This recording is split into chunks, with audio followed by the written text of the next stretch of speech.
বলতে পারবো না। মুসলমান ঘরের ছেলেরা, নওজোয়ানেরা, এ আমার মুরব্বী আব্বা জানেরা, ঠান্ডা মাথায় বোঝার চেষ্টা করবেন। খালি জবানটাকে আপনার হেফাজত করতে হবে। মিথ্যা বলা যাবে না, হারাম খাওয়া যাবে না, ও ভাই জানেরা, মদ পান করা যাবে না, সুদ খাওয়া যাবে না, সুদের কারবার করা যাবে না, লটারির টিকিট কাটা যাবে না, ও ভাই জানেরা, এমন করে নারীদের বেহায়া বেশরমের মতো ঘোরাফেরা করা যাবে না, ও ভাই জানেরা, ও আমার মুরব্বী আব্বা জানেরা, নওজোয়ানেরা, শুনে রেখে দিন, জেনে রেখে দিন, পৃথিবীর জমিনে বাবা এক কথায় যেগুলো আল্লাহ হারাম করে দিয়েছেন, যেগুলো হলো শয়তানি কাজ, এই কাজগুলো আপনার আমার দ্বারাই চলবে না। কেননা আপনি তো আল্লাহর প্রতি ঈমান এনেছেন, ঈমান এনেছেন এবং ঈমান আনার আগে আল্লাহর কাছে তওবা করেছেন। তওবা মানে অপরাধ থেকে ফিরে আসা। আল্লাহ জীবনে কোনো খারাপি কাজ করব না, অন্যায় কাজ করব না, শয়তানি কাজ করব না। কেননা শয়তানি ইবলিস একটা কথা অমান্য করেছিল, একটা কথা অমান্য করার কারণে আল্লাহ পাক শয়তানকে বিতাড়িত করেছে, আজাজিলকে জান্নাত থেকে বিতাড়িত করেছে। সে ছিল বড় আলেম, সে শুধু বড় আলেম নয়, মুআল্লিমুল মালায়েকা, ফেরেশতাদেরকে শিক্ষা দিয়েছিলেন। ফেরেশতাদের ওস্তাদ হওয়া সত্ত্বেও কিন্তু অহংকার করার কারণে আপনার ভিতরে অহংকারও করা যাবে না। শয়তান অহংকার করার কারণে বিতাড়িত হয়েছে। জীবনের জন্য কোনো দিনের জন্য শয়তান ইবলিসের আর জান্নাত স্থান হবে না, অনন্তকালের জন্য জাহান্নাম ঘোষণা হয়ে গেছে। আল্লাহ পাক জানিয়ে দিয়েছেন, যারা শয়তানের অনুসারী হবে, ইবলিসের অনুসারী হবে, আল্লাহ পাক বলেন, ওয়ালা তাত্তাবিউ খুতুওয়াতিশ শাইতান, খবরদার তোমরা যেন শয়তানের তাবেদারি করবে না। ইন্নাহু লাকুম আদুউম মুবিন, নিশ্চয়ই সে বিতাড়িত, সে আমার প্রকাশ্য দুশমন, আমার নবীদের দুশমন, আমার ঈমানদারদের দুশমন। আল্লাহ পাক জানিয়ে দিয়েছেন, যারা শয়তানের তাবেদারি করবে, শয়তানের অনুসরণ করে যারা মরবে, কিয়ামতের দিন হাসরের ময়দানে ইবলিসের সঙ্গে তাদের হাসর হবে। দুদিনের দুনিয়ায় এসে বাবা ঈমান হারা হয়ে কবরে যাও, নাউযুবিল্লাহ না। তাই সত্যবাদী নবীকে চিনুন। আমাদের নবী আমাদের নেতাকে অন্তরে গেঁথে নেন, নবীর মহাব্বত অন্তরে তৈরি করুন। যারা করেছিলেন আজকে তারা কবরের মধ্যে জান্নাতি বাগানে আরাম করছে। জোরে বলবেন না? যেমন আপনাদের বসিরহাট, ও ভাইয়ানেরা, এটা সংগ্রামপুর নদীর ওপারে বসিরহাট টাউনের ভিতরে শুয়ে আছে আল্লামা বড় মাওলানা রুহুল আমিন রাহমাতুল্লাহ আলাইহি। তিনি আমার আল্লাহকে চিনেছিলেন, তিনি আমার আল্লাহকে চিনেছিলেন, তিনি আমার আল্লাহকে পাওয়ার জন্য আমার আপনার নবীর মহব্বত অন্তরে হাসিল করেছিলেন, রাসূলুল্লাহর আদর্শকে হাসিল করেছিলেন, আল্লাহর কোরআনকে ভালোবেসেছিলেন, কোরআনের আদর্শ মেনেছিলেন এবং তিনি আমার আল্লাহ পাকের এত জিকির করেছিলেন। আমার আল্লাহ পাক আল্লামা হুজুরকে মাহবুব হিসাবে কবুল করে নিয়েছেন। বসিরহাটের টাউনে শুয়ে আছেন হযরত শাহ আলী শাহ রাহমাতুল্লাহ আলাইহি। তিনি আল্লাহর প্যারা, আল্লাহর মাহবুব বান্দা হয়েছিলেন।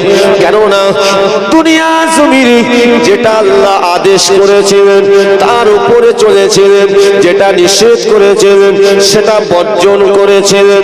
তা'মুরুনা বিল মা'রুফ ওয়া তানহাউনা আনিল মুনকার মুনকার। আল্লাহ পাকের আয়াতের উপরে আমল করেছিলেন। সৎ কাজ করার আল্লাহ আদেশ, সৎ কাজ করতে বলেছিলেন, সৎ কাজের আদেশ করতে বলেছেন। ওয়া তানহাউনা আনিল মুনকার। আল্লাহ বলেন বান্দা বান্দি তুমি নিজে অসৎ খারাপি কাজ থেকে বিরত থাকো আর অপরকে অসৎ কাজ থেকে বিরত থাকার জন্য বলো।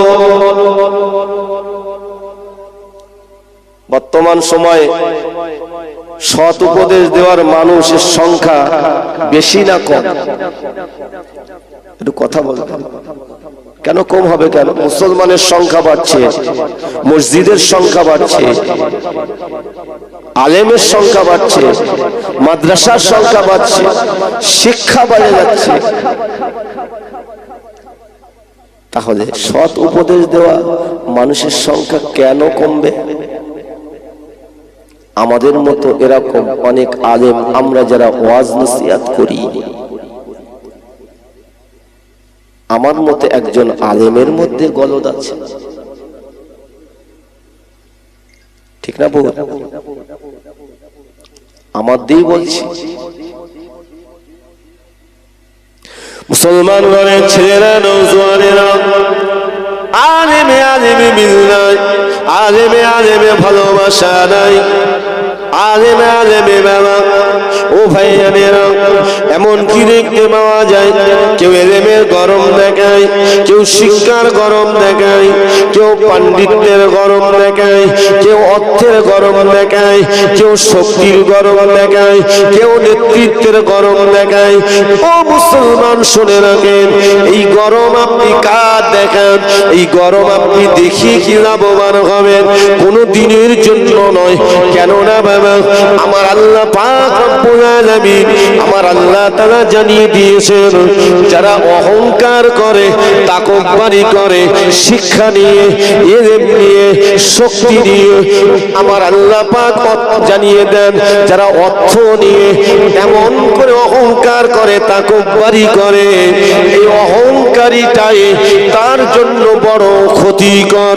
কেননা আমার আল্লাহ পাক বলেন যারা অহংকার করে তারা আমার চাদরটা নিয়ে টানাটানি করে। অহংকার একজনাই করতে পারেন, তিনি হলেন আল্লাহ। জোরে বলুন সুবহানাল্লাহ।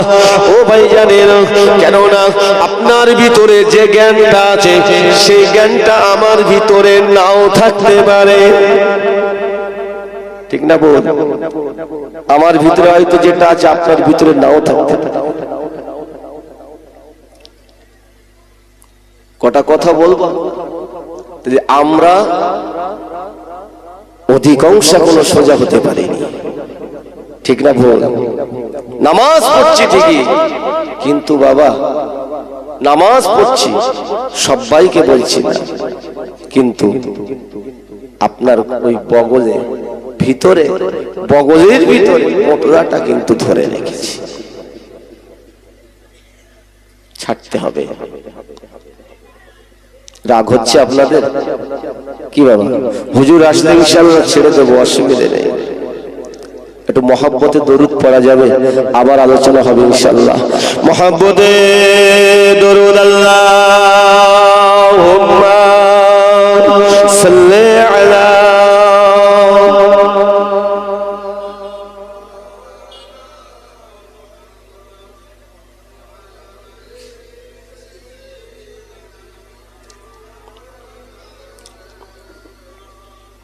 মোদের সাথে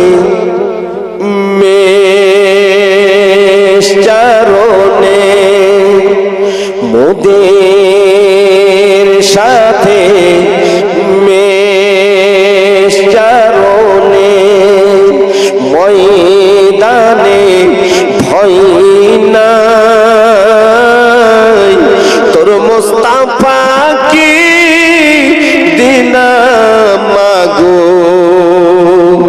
সঙ্গী যাই, তোর মুস্তাফা কি দিনা মাগো সঙ্গী যাই। আল্লাহুম্মা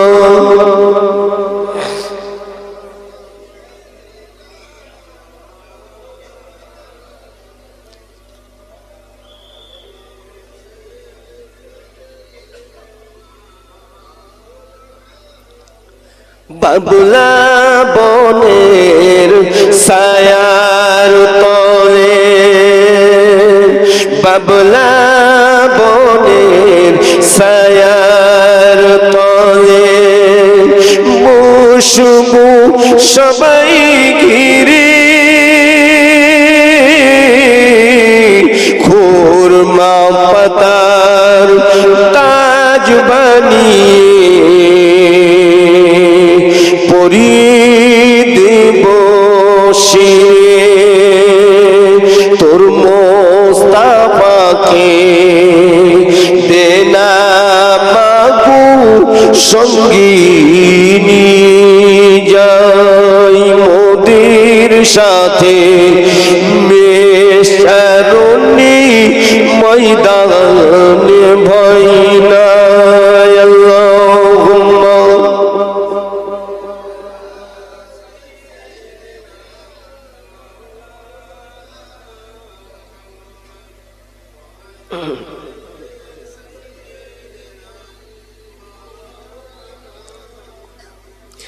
খেতে দেব খেজুর মেথি,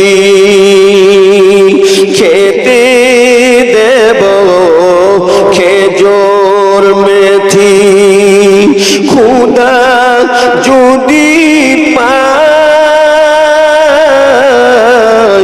আর দুম্বার দুধ পাতার ঠোঙাই দেব পিপাসায় তোর মোস্তাফাকে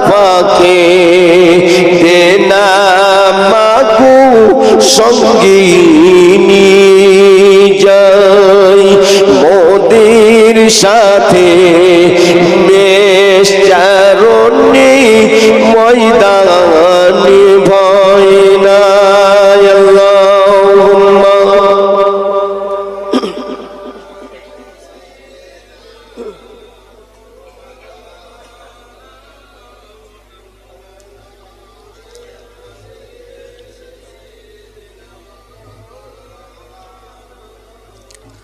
ও আমার ভাইজানেরা, আমার মুরব্বী আব্বা জানেরা, আল্লাহ পাক আমার আপনার নবীকে কি দরজা আল্লাহ দান করেছিলেন বাবা, আমার আপনার নবীকে কি মর্যাদা দান করেছিলেন। ও ভাইজানেরা, আমরা সেই নবীর উম্মত হয়ে আজ এই জান্নাতি বাগানের মধ্যে বসেছি। আল্লাহ যদি কবুল করে নেন, এই মজলিস যদি আল্লাহ কবুল করে নেন, আজকে আমাদের এই মজলিসের খবরটাকে আল্লাহ পাকের রহমতি ফারিস্তার আল্লাহর হুকুমে আল্লাহ নবী হায়াতুন নবী জিন্দা নবী আমার, যিনি আমাদের জন্য আজও কাঁদতে লেগেছেন, ইয়া হাবিবি উম্মতি উম্মতি উম্মতি, নবী আমার আমাদের জন্য কাঁদছেন। আমাদের খবরটা আল্লাহর পাক নবী পাকের দরবারে ফারিস্তাদের দ্বারাই আল্লাহ পাক পৌঁছে দেবেন। ও ভাইজানেরা, এটি আমাদের ইমানি বিশ্বাস। আর আমার আল্লাহ পাক জানিয়ে দেন, আমার নবী জবান মুবারক দিয়ে বলতে হয় না, আমার নবীর অন্তরে যেটা উকি মারে, আমার নবীর অন্তরে যেটা প্রকাশ পায়, আল্লাহ পাক বলেন সঙ্গে সঙ্গে আমি আল্লাহ সেটাকে কবুল করে নেই। আজকে আপনাদের সংগ্রামপুর এই খিয়াঘাট, আগে খিয়াঘাট ছিল, এখন ব্রিজ হয়ে গেছে। এই খেয়াঘাটের সংলগ্ন এলাকায় এই জায়গায় যে মাহফিল হচ্ছে, এটা আমাদের বিশ্বাস আমার আল্লাহ কবুল করে নিয়েছেন। জোরে বলে সুবহানাল্লাহ। কি বিশ্বাস নেই? বিশ্বাস। কেন? এখানে আল্লাহর বান্দারা কোনো হট্টগোল করে না, কি সুন্দরভাবে আদবের সঙ্গে কোরআন শুনছে, নবীর বাণী শুনছে। আপনা বলেন বাজার ঘাটে, রাস্তাঘাটে, ওই আপনার হাট বাজারে এরকম চুপ করে থাকে? তাহলে বুঝে নেয় আল্লাহকে পেতে গেলে এরকম সাধনা করতে হবে, আল্লাহ জিকির বেশি বেশি করতে হবে। দিনকে ছেড়ে দুনিয়া নয়, দিনের সঙ্গে সঠিকভাবে দুনিয়া। আল্লাহ দুনিয়া ছাড়তে বলেননি। আল্লাহ দুনিয়ার অনেক কাজ আছে, সেগুলো আল্লাহ করতে বলেছেন, যেগুলো হুকুকুল ইবাদ, কিন্তু এই হকগুলো আদায় করবেন অবশ্যই, কিন্তু দিনের সঙ্গে দুনিয়া করতে হবে। আমার নবী সেটা দেখিয়েছেন। আল্লাহ নবী দয়া নবী, রহমাতাল লিল আলামিন নবী, আমার আপনার নবী যখন কালেমার দাওয়াত দিয়েছিলেন, আল্লাহ রাসূল সাল্লাল্লাহু আলাইহি ওয়াসাল্লাম মক্কা নগরে প্রথম দিকে যারা ঈমান এনেছিলেন, যেমন কিনা দেখতে পাওয়া যায়, আমার নবী হযরত খাদিজাকে বলেছিলেন, বিবি খাদিজা রে, এ বিবি খাদিজা, আমি রাসূলুল্লাহ, আল্লাহ আমার উপরে জানিয়ে দিয়েছেন, আল্লাহ পাক এই 40 বছর আমার বয়স হয়েছে, আল্লাহ আমার উপরে কোরআন নাজিল, আল্লাহ পাক কোরআন নাজিল করবে, কোরআন নাজিল শুরু হয়ে যাবে। আল্লাহ পাক আল্লাহ তাআলার মনোনীত ধর্ম ইসলামকে প্রচার করতে হবে, এই জন্য আল্লাহ আমাকে পৃথিবীর জমিনে পাঠিয়ে দিয়েছেন। বিবি খাদিজা রে, তুমি আমার বিবি, এ বিবি খাদিজা, তাই আমি তোমার কাছে সে আল্লাহর একত্ববাদের কালেমা, আল্লাহর মহাবানী কালেমা আমি তোমার কাছে পৌঁছে দিলাম। কেন আল্লাহ পাক আল্লাহ তাআলা রব্বুল আলামিন আমাকে দুনিয়ার জমিনে পাঠিয়েছেন আল্লাহর একত্ববাদকে প্রচার করার জন্য। হযরত খাদিজা বলেছিলেন, ইয়া রাসূলুল্লাহ, ইয়া হাবিবাল্লাহ, আপনি আমার স্বামী, আপনি আমার স্বামী, আমার যখন বয়স 40 বছর, আপনার বয়স তখন 25 বছর, আপনার সঙ্গে আমার বিয়ে হয়েছে। ইয়া রাসূলুল্লাহ, ইয়া হাবিবাল্লাহ, আপনার ভিতরে যে নিদর্শনগুলো আমি দেখেছি, আপনার ভিতরে যে নিদর্শন দেখেছি, শুধু তাই নয়, আপনাকে স্বামী হিসাবে, নবী হিসাবে কাছে পাওয়ার পরে আপনার যে আদর্শ, আপনার যে আখলাক, আপনার যে চরিত্র যা আমি দেখেছি, আমি খাদিজা জানি আল্লাহ আপনাকে পৃথিবীর জমিনে নবী করে পাঠিয়েছেন, রাসূল করে পাঠিয়েছেন। আমি খাদিজা এখন ঈমানের কালেমা পড়ে মুসলমান হয়ে যেতে চাই। জোরে হবে না? আরেকটু জোরে বলো।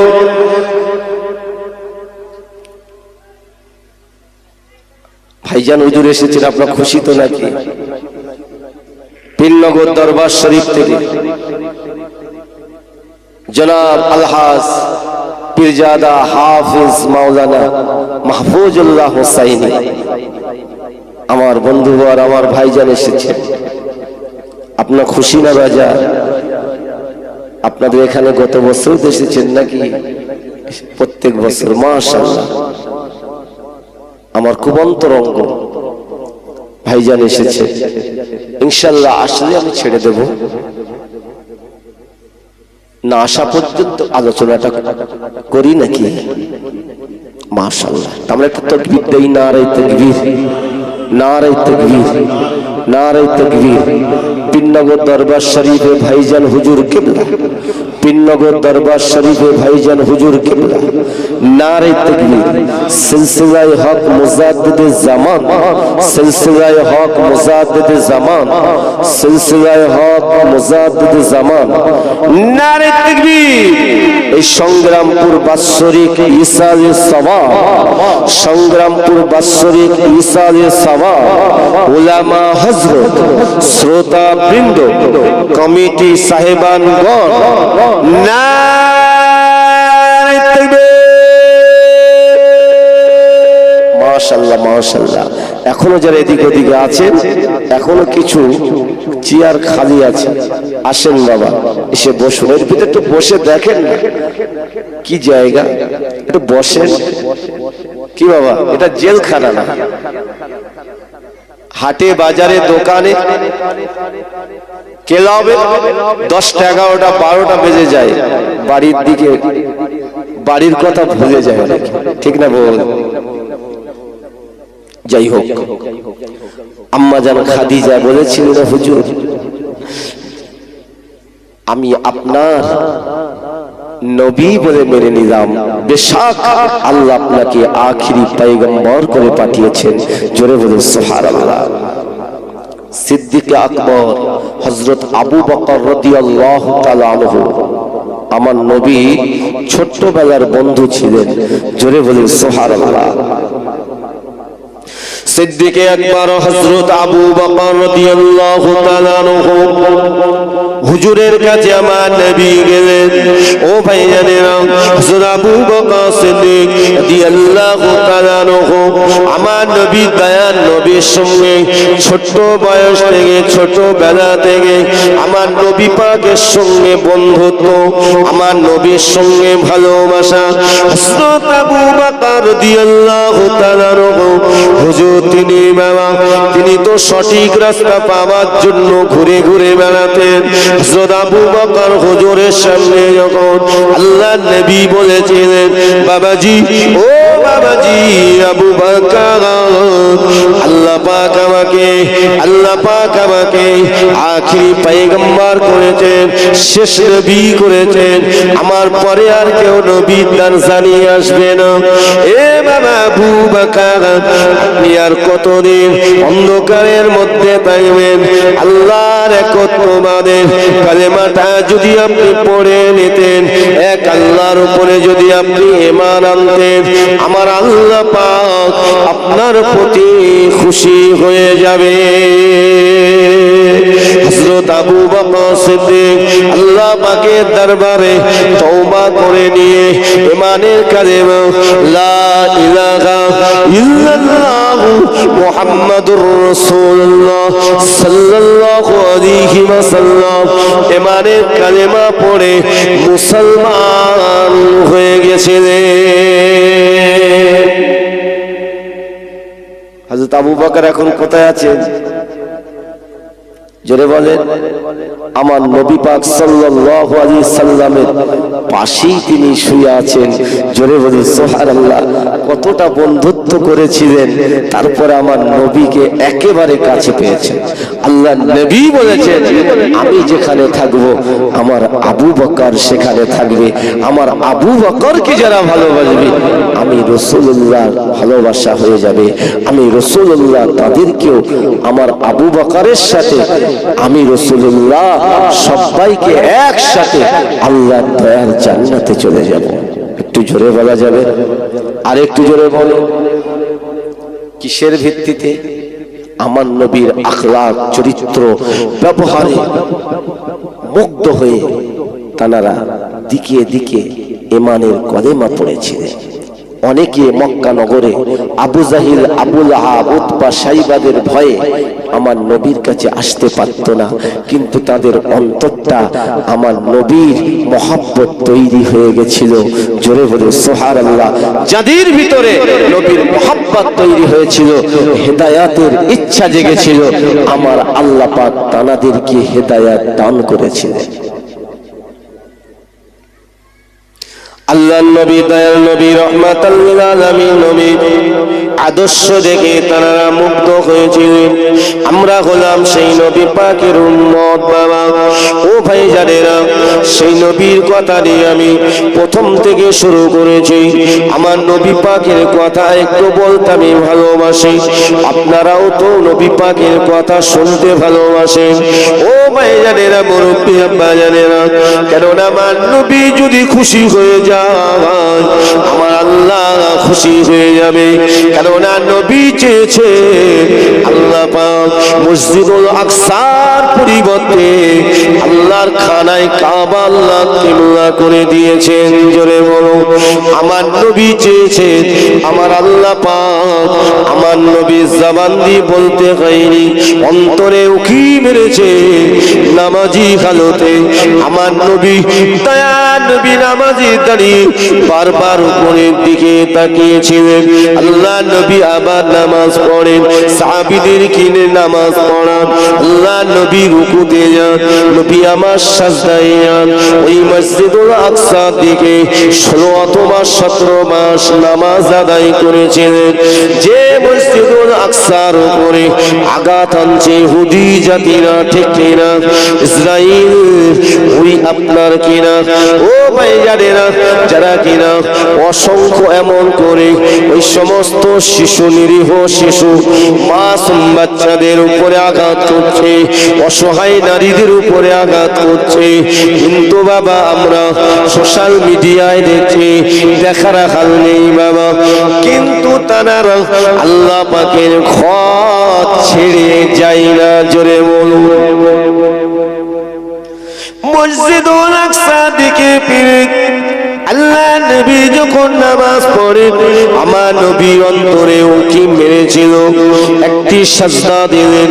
আল্লাহ নবী দয়াল নবী আমার আসরের নামাজটা না অথবা জোহর অথবা আসর আল্লাহ নবী আদায় করছিলেন। আমার আল্লাহ পাক হযরত জিবরিলকে পাঠিয়ে দিয়ে বলেছিলেন, যাও জিবরাইল চলে যাও, আমার নবী যাতে রাজি আমি আল্লাহ তাতে রাজি। আল্লাহ কোরআনের আয়াত নাযিল করে দিলেন, কদ নারা তাকাল্লুবা ওয়াজহিকা ফিস সামাই ফালানুওয়াল্লিয়ান্নাকা কিবলাতান তারদাহা ফাওয়াল্লি ওয়াজহাকা শাতরাল মাসজিদিল হারাম। আল্লাহ পাক আল্লাহ তাআলা জিবরাইল ফেরেশতার কাছে ওহী পাঠিয়ে দিলেন, আমার নবীর কাছে এসে হযরত জিবরাইল আলাইহিস সালাম আমার নবীকে সালাম দিলেন, আসসালামু আলাইকা ইয়া রাসূলুল্লাহ, আসসালামু আলাইকা ইয়া হাবিবাল্লাহ। হুজুর আমার আল্লাহ পাক, আমার আল্লাহ আপনার অন্তরের খবর, আল্লাহ আপনার অন্তরের খবরকে আল্লাহ কবুল করে নিয়েছেন। হুজুর আপনার ওসিলায় আল্লাহ পাক মসজিদুল আকসা কিবলা পরিবর্তন করে দিয়ে আল্লাহ পাকের প্রথমবার কাবা শরীফটাকে আল্লাহ পাক কিয়ামত পর্যন্ত আপনার ওসিলায় আপনার উম্মত উম্মতিনের জন্য আমার আল্লাহ কিবলা বানিয়ে দিয়েছে, কিবলা বানিয়ে দিয়েছে। আজ সেই কাবার দিকে ফিরে আমরা নামাজ পড়ি। পৃথিবীর প্রথম ঘর হলো আল্লাহ পাকের খানায় কাবা। ইন্না আউওয়ালা বাইতিন উদিআ লিন-নাস লাল্লাযী বিবাক্কাতা মুবারাকাও ওয়া হুদাল লিল আলামিন। আর আমার নবী দুটো কথা বলি মামা, ও ভাইজানেরা, আল্লাহ নবী দয়াল নবীর কাছে যদি কেউ আসতেন আমার নবী কোনদিন তাকে খালি হাতে ফিরিয়ে দিতেন না। আমার নবী দয়াল নবী কোনদিন ধমক দিতেন না, আমার নবী কোনদিন কষ্ট দিতেন না। যেমন আল্লাহ নবীর পুষ্যপুত্র যায়েদ বিন হারিসা, যায়েদ বিন হারিসা আল্লাহ নবী দয়াল নবীর কাছে এসেছিলেন।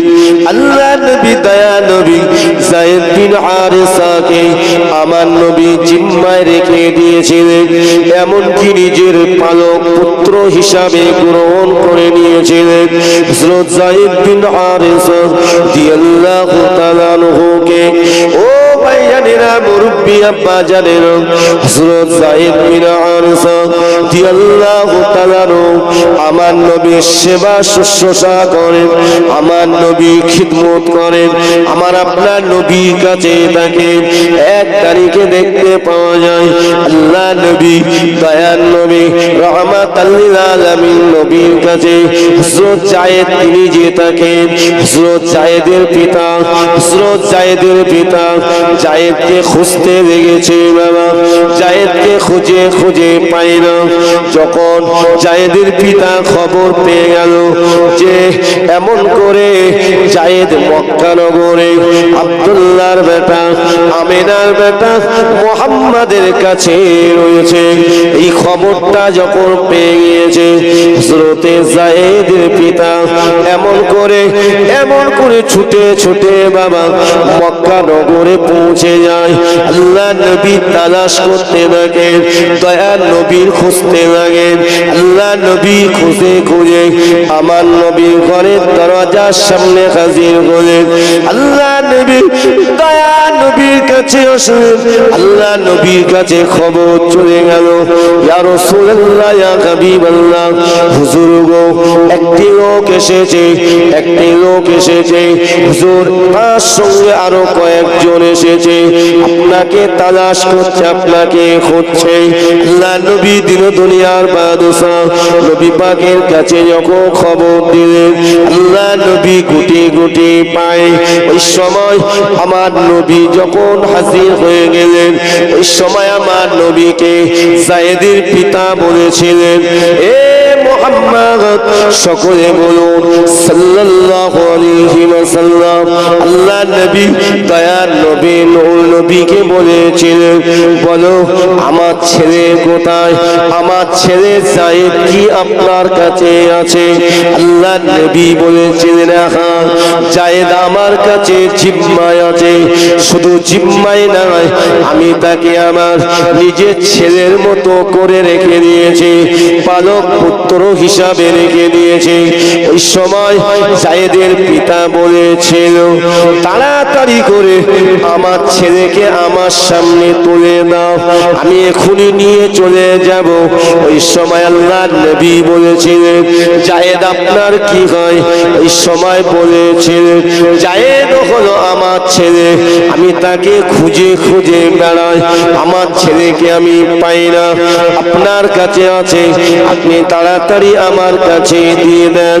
আল্লাহ নবী সঙ্গে সঙ্গে যায়েদের কাছে চলে গেলেন। বাবা যায়েদ রে, এ বাবা যায়েদ, এদিকে এসো বাবা, তুমি তাড়াতাড়ি একটু তুমি ঘর থেকে পার হয়ে এসো, তোমাকে ডাকতে লেগেছে, তোমার পিতা এসেছে, তোমার আব্বা জান এসেছে, তোমাকে নিতে এসেছে। শোনার সঙ্গে সঙ্গে হযরত যায়েদের চোখ দিয়ে টপ টপ করে পানির টোসা গড়িয়ে যায়। হযরত যায়েদ যখন ওই সময় পিতার সম্মুখে দাঁড়িয়ে যায়, যায়েদের পিতা যায়েদকে বলেছিল, এ বাবা যায়েদ, আমি তোমাকে খুঁজতে লেগেছি, খুঁজে খুঁজে পাই না, আজ আমি তোমাকে এখানে খুঁজে পেয়েছি, চলো ঘরে ফিরে যেতে হবে। হযরত যায়েদ বিন হারিসা বলেছিলেন, আব্বাজান, ও আমার আব্বাজান, আমি আপনার সঙ্গে যেতে পারবো না, আপনি আমার উপরে অনেক আঘাত করেছেন, অনেক অত্যাচার করেছেন, আমি আপনার সঙ্গে যেতে পারবো না।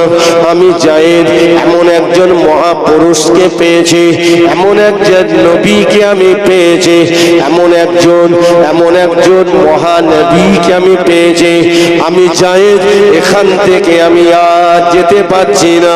কেননা যে ভালোবাসা আমি পেয়েছি, যে মহাব্বত আমাকে দিয়েছে, যে ভালোবাসা আমাকে দিয়েছে, এতদিন আমি রয়েছি, আমাকে কোনো দিনের জন্য ধমক দেয়নি, আমাকে কোনো দিনের জন্য উচ্চ স্বরে উচ্চ আওয়াজ দিয়ে আমাকে ডাকেনি। আমি যাই, আমার নবী আমাকে বড় ভালোবেসেছে, আমি আমার নবীকে বড় প্যার করেছি। ও আমার আব্বাজান শুনে নেন, আমি আমার নবীকে অত সম্পদ, পিতা মাতা, এমনকি আমার জীবনের থেকে আমি আমার নবীকে বেশি ভালোবেসেছি। যদি আমার জীবন চলে যায় আমি তাতে রাজি আছি, কিন্তু আমার প্যারা নবীকে ছাড়তে রাজি নয়। আমি আমার নবীকে পেয়ে গেছি, আমার জীবনের শেষ মুহূর্ত পর্যন্ত আমি আমার নবীকে ছাড়ব না। জোরে বলা যাবে না, আরেকটু জোরে বলুন। আমার নবীর কাছে যে এসেছে সে মুক্ত হয়েছে। আমার নবীর আখলাক চরিত্র, আমার নবীর ব্যবহার, আমার আপনার নবীর মধুর বাণী, আমার আপনার নবীর মধুর কথা, আমার আল্লাহ পাক এত আকর্ষণ দান করেছিলেন। আল্লাহ পাক আল্লাহ তাআলা এত আকর্ষণ দান করেছিলেন, যেমন লোহা যেখানে থাকো যদি চুম্বক নিয়ে যাওয়া হয় বাবা, ও ভাইজানেরা ওই চুম্বক লোহাকে টেনে নেয়, ঠিক কিনা বলো প্রিয় মুসলমান? শুনে নেন, জেনে নেন, সেই পেয়ারা নবী রাহমাতাল লিল আলামিন নবীর কাছ থেকে যায়েদকে নিয়ে যেতে পারেনি। সেই যায়েদ বিন হারিসা রাদিয়াল্লাহু তাআলা আমার নবী অতি প্রিয় একজন সাহাবী হয়ে গেছে। হযরতে আনাস রাদিয়াল্লাহু তাআলা আমার নবীর কাছে 8 বছর বয়সে হযরত আনাস আমার নবীর সেবা করতেন, আমার নবীর ঘরে থাকতেন। আল্লাহ নবী হযরত আনাসকে বড় ভালোবাসতেন, হযরত আনাসকে বড় প্যার করতেন। ও ভাইয়ানেরা, হযরত আনাস রাদিয়াল্লাহু তাআলা আমার নবীর এত খিদমত করতেন, এক তারিখে দেখতে পাওয়া যায় হযরত আনাস রাদিয়াল্লাহু তাআলা কে আমার নবী বলেছিলেন, বাবা আনাস রে, এ বাবা আনাস, আমি রাসূলুল্লাহ তোমাকে বড় ভালোবাসি, আমি রাসূলুল্লাহ তোমাকে বড় প্যার করি। হযরত আনাস রাদিয়াল্লাহু তাআলা কে আল্লাহ নবী একটা কাজ দিলেন, বাবা তুমি এই জিনিসটা আনো, আমি রাসূলুল্লাহ অপেক্ষা করছি, আমি তোমাকে পাঠিয়ে দিলাম, এই জিনিসটা আনো। হযরত আনাসকে পাঠিয়ে দিলেন। হযরত আনাস ছোট মানুষ, বাচ্চা মানুষ, খেলাধুলার সময় বাবা হযরত আনাস রাদিয়াল্লাহু তাআলা হুজুর আমার নবী পাকের দরবার থেকে যখন ওই জিনিসটা আনতে যাচ্ছেন, রাস্তায় যেতে যেতে কিছু বালক ছেলে খেলাধুলা করছে বাবা, ওই বালক ছেলেদের খেলাধুলা দেখতে লেগেছে।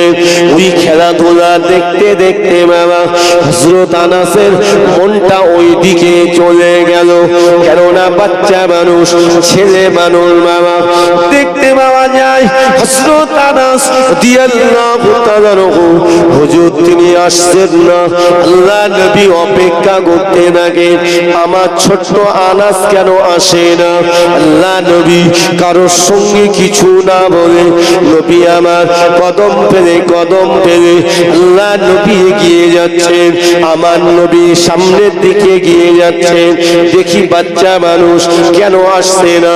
আল্লাহ নবী যেতে যেতে যেতে যেতে আমার নবী লক্ষ্য পড়ে গেল কিছু বাচ্চা ছেলে খেলাধুলা করছেন, ওই খেলাধুলার মধ্যে হযরত আনাস তিনিও মিশে গেছেন। আল্লাহ নবী আমার নবী দয়া নবী এতটুকু রাগান্বিত হলেন না। আল্লাহ নবী দাঁড়িয়ে আছেন, হযরত আনাসের খেলাটা দেখছেন, হযরত আনাসের আনন্দটা দেখছেন, আর আমার নবী মুস্কে মুস্কে হাসতে থাকেন। ও ভাইজানেরা, হযরত আনাস রাদিয়াল্লাহু তাআলা হুজুর ওই সময় আমার নবী পাকের দিকে হঠাৎ খেয়াল পড়ে গেল, নূর নবী চেহারা মুবারক দেখার সঙ্গে সঙ্গে হযরত আনাস তো ভয় খাবেন, ঠিক কিনা? হযরত আনাসের মনে পড়ে গেল, আল্লাহ নবী আমাকে যে জন্য পাঠিয়েছেন সেই খিদমতে আমি করতে পারলাম না, এই বাচ্চাদের সঙ্গে আমি খেলাধুলা করতে লাগলাম, কিন্তু নবী তো আমার উপরে রাগান্বিত হলেন না। আমি আনাস আমার দিকে তাকিয়ে আল্লাহ নবী মুস্কে মুস্কে হাসতে থাকেন, আল্লাহ নবী মুস্কে মুস্কে হাসতে থাকেন। হযরত আনাস রাদিয়াল্লাহু তাআলা হুজুর আমার ওই সময় আমার নবী দয়া নবীর দিকে তাকিয়ে আছেন। হযরত আনাস অবাক হয়ে যায়, হযরত আনাস তিনিও হাসতে থাকেন। আল্লাহ নবী দয়া নবী আমার হযরত আনাসকে কাছে টেনে নিয়ে আল্লাহ নবী বুকে করে নিয়ে আল্লাহ নবী বলেছিলেন, বাবা আনাস রে, এ বাবা আনাস, তুমি আমার অতি মহব্বতী বাবা। আনাস রে, তুমি খেলাধুলায় মেতে গেছো, চলো বাবা, চলো বাবা, ঘরের দিকে ফিরে চলো। হযরত আনাস রাদিয়াল্লাহু তাআলা আমার নবীর খিদমত করেছিলেন, বছর কি বছর খিদমত করেছিলেন, খিদমত করেছিলেন। যেদিন হযরত আনাস ঈমানের কালেমা পড়েছিলেন, হযরত আনাস রাদিয়াল্লাহু তাআলা বলেছিলেন, আল্লাহর নবী, দয়ার নবীর ভিতরে এত দয়া, এত মায়া, যতই কিনা কোন রকম যদি কোন অপরাধমূলক বাচ্চা বয়সে আমি আনাস যদি কিছু করেও ফেলি, আল্লাহ নবী আমাকে কাছে নিয়ে নবী মুস্কে হেসে আমার মুখে চুম্বন দিতেন, আমার ঠোঁটে চুম্বন দিতেন। আমি আনাস কোনদিনের জন্য দেখি নাই আমার নবীর ভিতরে এতটুকু রাগ জন্মে গিয়েছে। ও ভাইজানেরা, তাহলে চিন্তা করুন, আমার নবীর আখলাক চরিত্র দেখে আল্লাহ পাক রব্বুল আলামিন নবীকে কি নবী করেছিলেন। নবী পাকের এই উত্তম চরিত্র দেখে মুগ্ধ হয়ে গিয়ে দলে দলে দলে দলে ঈমানের কালেমা পড়ে মুসলমান হয়েছিলেন। আমি আপনাদের বলতে চাই, কারণ লম্বা চওড়া করব না, হুজুর আসার সময় হয়ে গেছে। আমি এতটুকু বলতে চাই বাবা, প্রথম থেকে এতক্ষণ পর্যন্ত যা কিছু আল্লাহ বলি দিয়েছে বাবা, শুনে রেখে দেন, জেনে রেখে দেন।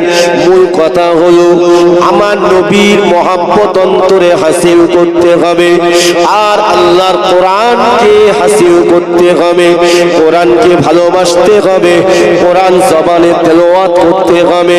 ও ভাইয়েরা, আর দুনিয়া জমিনে হালাল খাদ্য খেতে হবে, কুলু মিনাত তাইয়্যিবাত, হালাল খাদ্য অন্বেষণ করতে হবে, হালাল খাদ্য ভক্ষণ করে ওয়া'মালু সালিহা, নেক আমল করতে হবে, আল্লাহর রাস্তায় থাকতে হবে, শরীয়তের মাপকাঠির উপরে থাকতে হবে।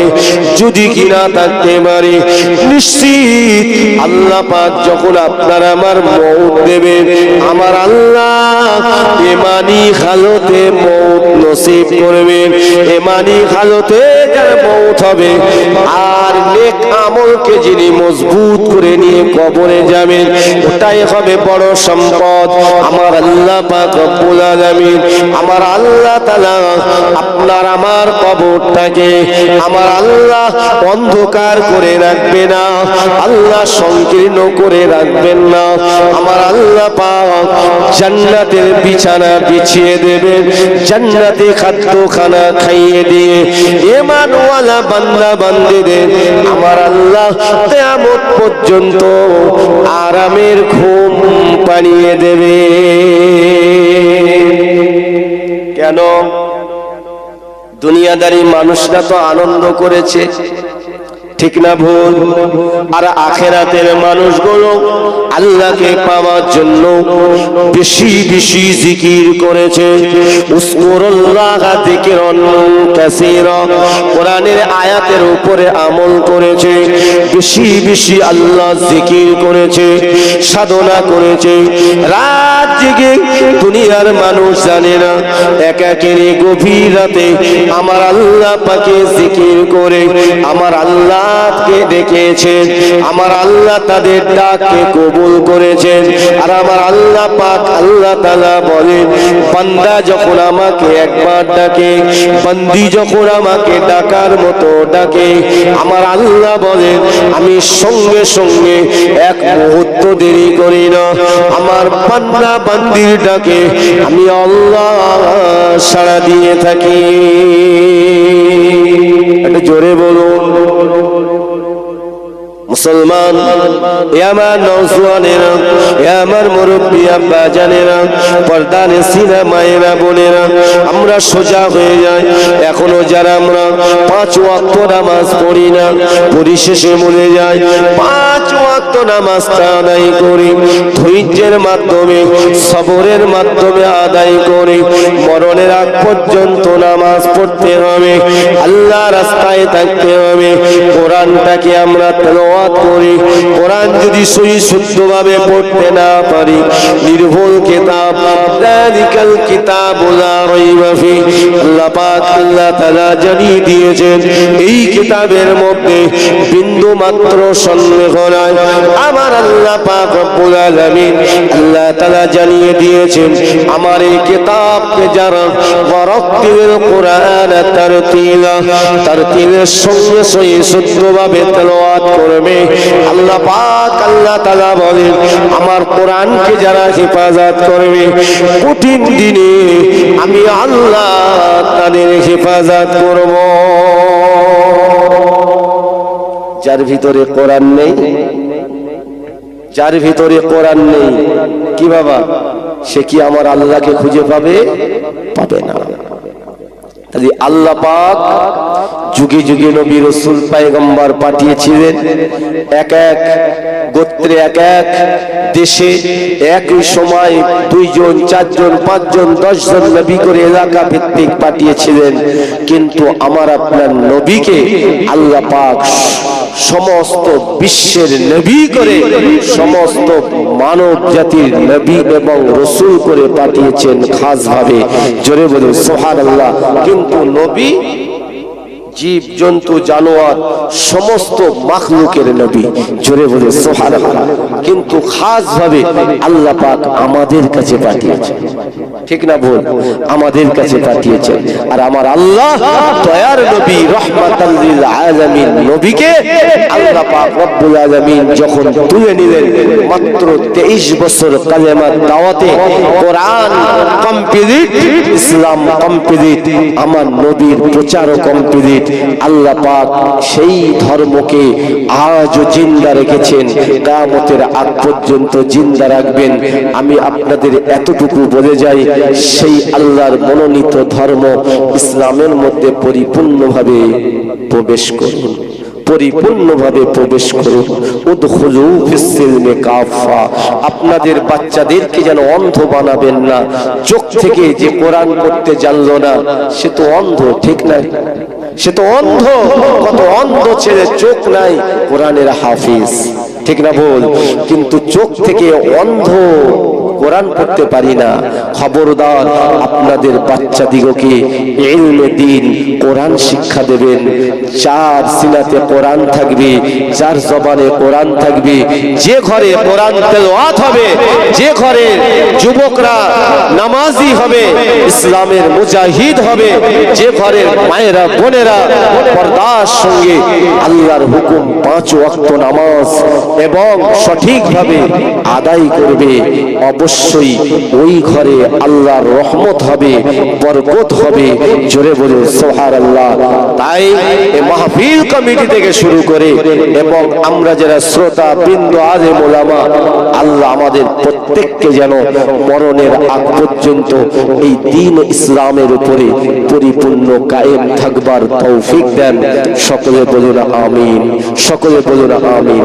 কেন হুজুর এসে গেলে আর আমি বাড়াতে পারবো না, সেই জন্য আসার আগে আমি আপনাদের কাছ থেকে একটু ক্ষমা চেয়ে নিচ্ছি। যদি আমার ভাষাগত দিক দিয়ে যদি কেউ মনে ব্যথা পান, আল্লাহর রাস্তায় ক্ষমা করবেন।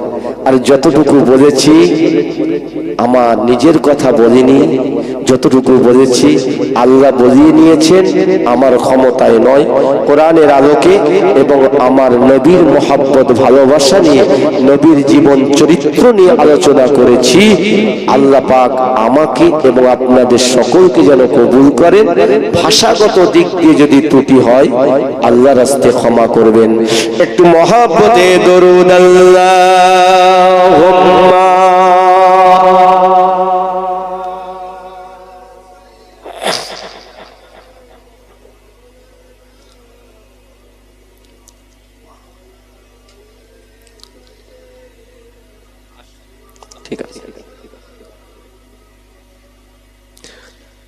বাদশাহ তুমি দিন দুনিয়া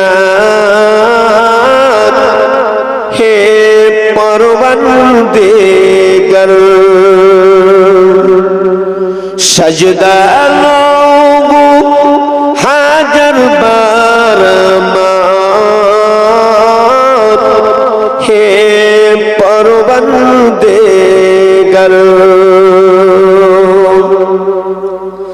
তোমার নূরের রশনি পরশি উজ্জ্বল হয় যে রবি শশী রঙিন হয়ে উঠবে কোশি ফুলসি বাগিচায় হে পরবর্তীগর কলমাই লা ইলাহা ইল্লাল্লাহ একটু জোরে জোরে বলেন না লা ইলাহা ইল্লাল্লাহ